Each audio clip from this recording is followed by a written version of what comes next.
RPF constable পরীক্ষা 2025। RPF কনস্টেবলের জন্য একটি বিগ আপডেট, যেখানে গুরুত্বপূর্ণ নোটিশ জারি করেছে। জাস্ট কিছুক্ষণ আগে এই নোটিশটা জারি হয়েছে, যেখানে তোমাদের 30শে মার্চের মধ্যে যারা যারা আবেদন করেছো তাদের প্রত্যেকে 30শে মার্চের মধ্যে কিন্তু তোমাদের একটা ডকুমেন্ট সেন্ড করতে হবে। কি ডকুমেন্ট সেন্ড করতে হবে, কিভাবে করবে, প্রত্যেকটি তথ্য থাকবে এই ভিডিওতে। নোটিশের মধ্যে কি কি গুরুত্বপূর্ণ তথ্যগুলো দেওয়া হয়েছে সেগুলো তোমাদের কাছে এই ভিডিওর মাধ্যমে তুলে ধরবো। এরকমই গুরুত্বপূর্ণ আপডেট প্রতিনিয়ত পাওয়ার জন্য অবশ্যই চ্যানেলটাকে সাবস্ক্রাইব করে রাখবে, বেল আইকনটাকে অল করে রাখবে। তো চলো মেন অফিসিয়াল ওয়েবসাইটে ভিজিট করছি। তো দেখতে পাচ্ছ যে আমি একদম অফিসিয়াল ওয়েবসাইটে চলে এসেছি। আরআরবি রাঁচিতেই দেখতে পাবে তোমাদের কনস্টেবল রিগার্ডিং একটি নোটিশ জারি হয়েছে, যেটা কিছুক্ষণ আগেই নোটিশটা জারি হয়েছে।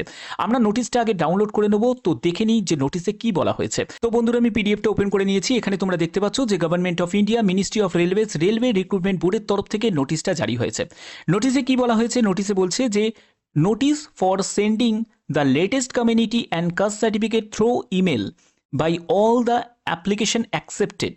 Candidate CN number 2/2024 constable who belong to the specific caste but mention the community SC.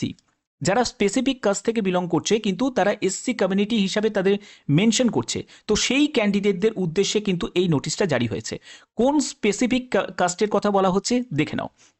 দেখো, যারা পান, সোয়াসি, তারপরে পিএনআর, তারপরে হচ্ছে তোমাদের এখানে তাঁতি তাতোয়া, এই যে কাস্ট থেকে যারা অরিজিনালি বিলং করছে তাদের উদ্দেশ্যে। তারপরে বিহার স্টেট থেকে যারা বাইরের স্টেটে আছে, সেখানে টেম্পোরারি বা পার্মানেন্টভাবে বসবাস করছে তাদের উদ্দেশ্যে বলা হচ্ছে। এবং এসসি কমিউনিটি থেকে যারা, এই কমিউনিটি থেকে যারা বিলং করছে তাদের উদ্দেশ্যে কিন্তু এই ভিডিওটা। তো দেখো এখানে কিন্তু এই নোটিশের কিন্তু সম্পূর্ণ ব্যাপারটা কিন্তু বলা হয়েছে, যেখানে সুপ্রিম কোর্টের জাজমেন্টে এই ব্যাপারে কিন্তু একটা রায় বেরিয়েছে যে যারা তোমরা ধরো তুমি যদি তাতোয়া এই কাজ থেকে যদি বিলং করো, তাহলে তুমি কিন্তু আন্ডার ওবিসি এনসিএল এর তোমাকে সার্টিফিকেট দিতে হবে। ফর্ম নাম্বার 7A, এই ফর্মটাকে তোমাকে ফিল আপ করতে হবে, সেটাকে কম্পিটেন্ট অথরিটিকে দিয়ে স্ট্যাম্প মারিয়ে নিতে হবে, তারপরে স্ক্যান করে তোমাকে মেল করতে হবে। তুমি যদি এসসি ক্যাটাগরির মধ্যে যদি এই সব মানে ক্যাটাগরির মধ্যে যদি তুমি বিলং করে থাকো, ঠিক আছে, পান, সোয়াসি, পিএনআর, তারপরে তাঁতি তাতোয়া এইসব কাছ থেকে যদি বিলং করে থাকো, তাহলে কিন্তু তোমাকে কি করতে হবে? মেল করতে হবে। এবার মেলটা কোথায় করবে? এই যে মেল আইডিটা দেখতে পাচ্ছ, এই মেল আইডিতে তোমাকে মেল করতে হবে এবং সেই মেল পাঠানোর তোমাদের লাস্ট ডেট 30শে মার্চ 2025, এর মধ্যে তোমাকে মেলটা করতে হবে।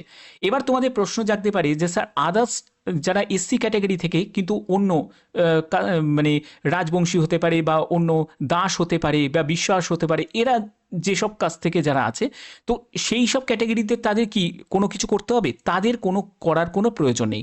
শুধুমাত্র স্পেসিফিক এখানে বলে দিলাম যে পান, সোয়াসি, পিএনআর, তাঁতি তাতোয়া এই থেকে যদি তুমি হয়ে থাকো, তাহলে কিন্তু অবশ্যই এই নোটিশটা তোমাদের জন্য গুরুত্বপূর্ণ। আদার্স যারা কাস্ট থেকে বিলং করছো, আদার্স যারা এই এসসির মধ্যে যারা অন্য ক্যাটাগরি থেকে বিলং করছো, তাদের কোনো সমস্যা নেই, তাদের সব ঠিক আছে।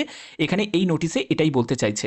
তো আশা করি এই ভিডিওর মাধ্যমে তোমাদের গুরুত্বপূর্ণ যে ইম্পর্টেন্ট ইনফরমেশন তোমাদের কাছে পৌঁছে দিলাম। গুরুত্বপূর্ণ এরকমই গুরুত্বপূর্ণ আপডেট প্রতিনিয়ত পাওয়ার জন্য অবশ্যই চ্যানেলটাকে সাবস্ক্রাইব করে রাখবে, বেল আইকনটাকে অল করে রাখবে। এখনের মতো এটুকুই, টাটা।